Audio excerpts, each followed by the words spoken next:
So I think this year is really going to be a year where the new crop of heavyweights, the Moses Ataumas, the Daniel Dubois, Jared Anderson, because apparently he's going to be coming back sometime in February on a Top Rank show. I would imagine against, a bit of a tomato can just to kind of, get back into the swing of things. But I would imagine that this year, it's really going to be a year when they push on. We talked about Fabio Wadley. Really, like a lot of people rated Fabio Wadley. I would say he was my kind of breakout star of last year. So we've got a lot of depth in the heavyweight division moving forward. It's a fighter who he's young enough still now to make an impact with this current crop and do something in the division. But not only are many of us not talking about him because he's been extremely quiet following on from his first career defeat. That was the hands of Daniel Dubois. That was back in June on the Matchroom Queensbury show. And that man is, of course, Filip Hrgovic. Now, I don't know.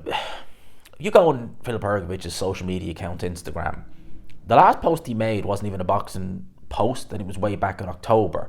There's been very little, if really anything, from Filip Hrgovic following on from his defeat to Daniel Dubois. Now, that defeat, when you look at what Dubois has gone on to do with the likes of Anthony Joshua, and he's going in there with Joseph Parker, I don't necessarily think it will be, a walk in the park for Daniel Dubois. Don't get me wrong, I expect him to win, but I think he'll have to, at the very least, put in a hard night's work. Not that he's going to be necessarily in any danger or anything like that, but I think at the very much he'll be made work for it against Joseph Parker. Looking on from that, you would say that Hrgovic's loss, well, it hasn't aged that bad, I mean, if anything, his performance, when you put it in context to the performance Joshua did, was actually quite good against Daniel Dubois. Early on, I remember, obviously I did a live watch along for it, and I remember early on watching thinking, oh God, this fight's not going to last in favour of Filip Hrgovic because he couldn't miss Daniel Dubois. He hit Daniel Dubois plenty. Dubois, to his credit, was still there. He made a lot of mistakes, Daniel Dubois, in that fight from a technical and defensive point of view. I explained about all that already. I mean, Dubois, he's so upright, he can't even duck with punches. That's how easy, I should say, really, it was for Hrgovic to hit him. So Hrgovic couldn't get rid of him. He set a ferocious pace that he obviously couldn't. He's a very, very big man, Filip Hrgovic, 6'7", 6'8", 200 odd pounds, 240 odd pounds. So he couldn't keep that pace up. He was getting hit a lot more by Daniel Dubois, but he never went down. And he took some big heavy shots, especially in round number 7. Never went down, was stopped on cuts, never really looked like, I'd say he was stunned a couple of times. He certainly felt the shots, but he didn't look like, there was never a shot where you looked at and thought, oh, he's going timber.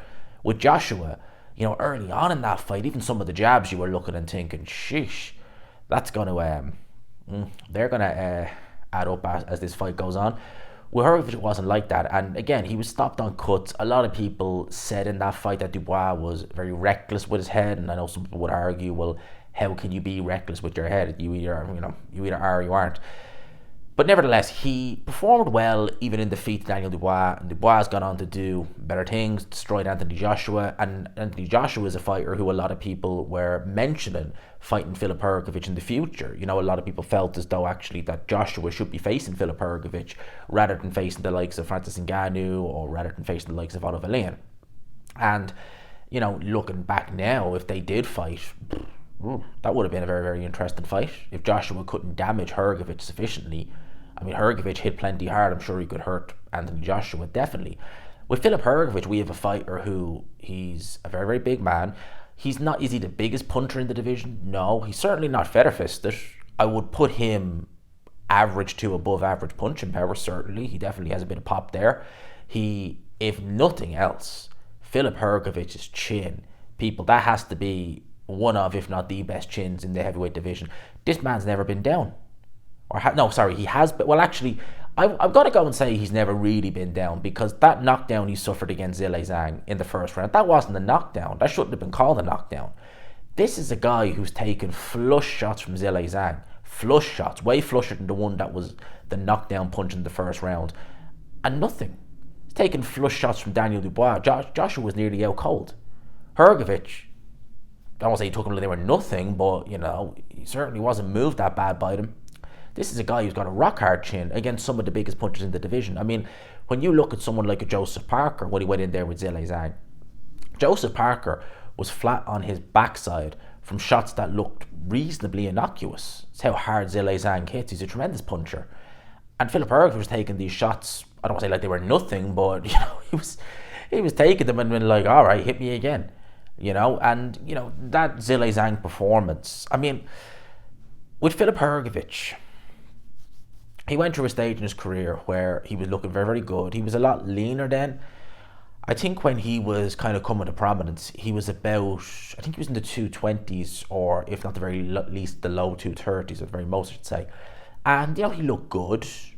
He's never the quickest heavyweight, but he looked all right. Like, I looked at him and I thought, okay, this guy, he does look like he's got potential. But I think one of the problems is that he stuck at a very low level for way too long. I mean, when it became apparent, really in kind of 2019, that he should have been, moving through the gears, moving up the levels, they were putting him in with the likes of Riddell Broker or Booker, however you say his name, and some fairly obscure heavyweights on some of those Sauerland shows. I know he was working on par with Eddie Hearn as well, but he was kind of promoted by the two, co-promoted anyway. And he was fighting in Austria against some of these absolute obscure opponents. And some people would say, well, that was during a time when boxing, it was behind closed doors in some places. You kind of take what you could get. But even still, a fighter of Hrgovic's caliber and someone who was touted as highly, surely he should have been doing better. 2021, the back end of 2021, I don't think he was mandatory for the IBF, but he was very highly ranked. And I remember at the time, the memes that were going around, of the Grim Reaper knocking on the door and it having Boxer's name. I mean, it had Michael Hunter. He went to Triller to avoid Filip Hrgovic, saying the money wasn't right, but Triller were going to pay him well. How'd that work for you? Really, how'd that work for you? Joseph Parker, I believe, was another one of them who didn't follow through or didn't go ahead and look to fight Filip Hrgovic. I think he was ordered, or certainly he was maybe next in line in the IBF rankings. He was another one of them who said, no, that ain't going to happen. Martin Bakole, do you remember? Martin Bakole, before he fought, he was meant to fight Tony Yoka. I think originally he was meant to fight him in early 2022. I think that was the original date. That fight ended up getting pushed back. I could be wrong, but I do recall that Bakole was game to fight Filip Hrgovic. I remember this. I don't remember the ins and outs of it, but I remember he was game to fight Filip Hrgovic. I think he was next in the rankings. And Tony Yoka's team must be absolutely kicking themselves for doing this, because I think they were contractually obligated to fight, as in the contract was signed.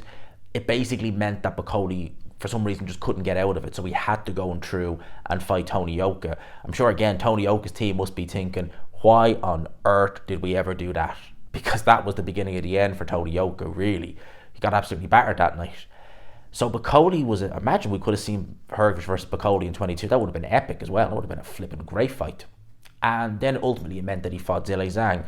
Now, I know his father passed away in the run up to that fight, so it did, you can understand that, I've never lost a parent. I don't know, it could affect people in other ways. He was very close to his father, so he didn't look himself at all that night. He really didn't. There was times in there you just looked and thought, that's very bizarre.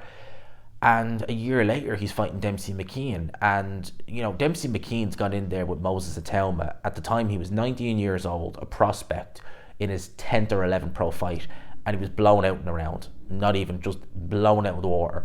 When a year prior, when Hrgovic fought him, Hrgovic was in his early 30s, contender, world level contender. He was IBF mandatory at the time, might have even been interim champ at the time.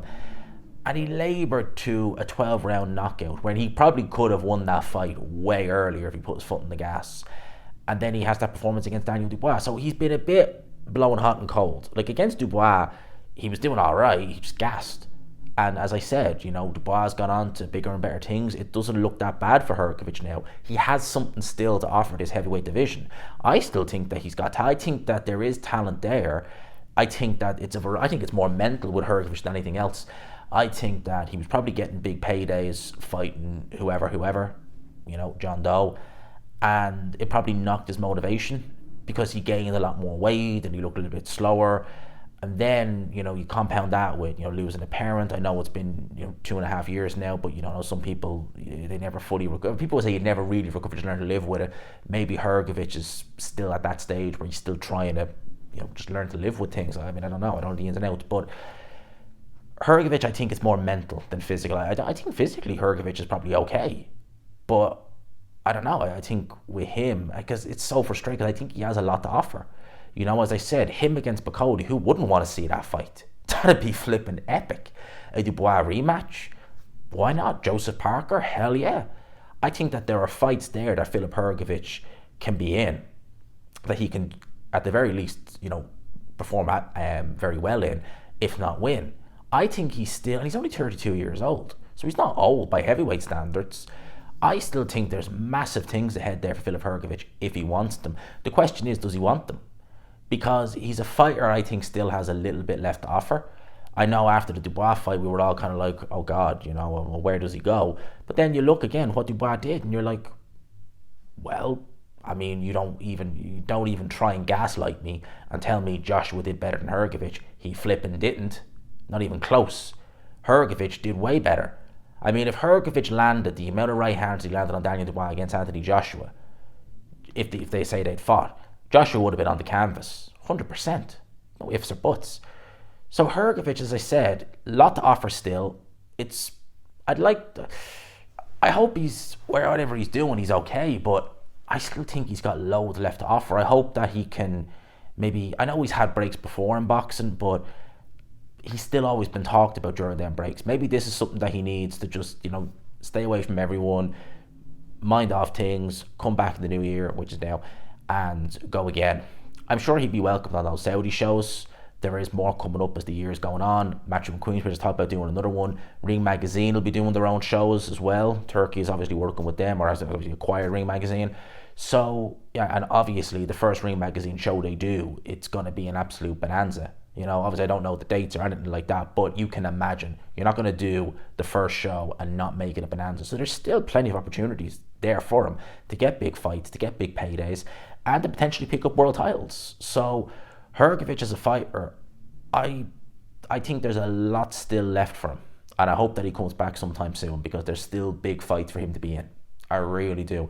I wonder with Dubois, just on a side note, did he hold on too much to the sparring session? Because he brought that up at the original press conference they did back in April last year, and was like, you know, oh yeah, I handled you in sparring. Did he probably go into that fight thinking, well, I've handled you in sparring, I'll handle you again, and then realised, oh crap, it's not the same guy? Or did he maybe think that, you know, instead of Dubois improving, maybe did he think, oh my God, I'm getting beaten up by the guy I used to beat up, have I regressed? Maybe it's not that you regressed, maybe it's just that Dubois has improved. You know, simple as, there you go. So let me know your thoughts. Filip Hrgovic, I think he's a lot to offer this division.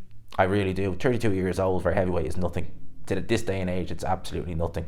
32 years old, you've got a good 4, 5, 6 years left in you. No problem.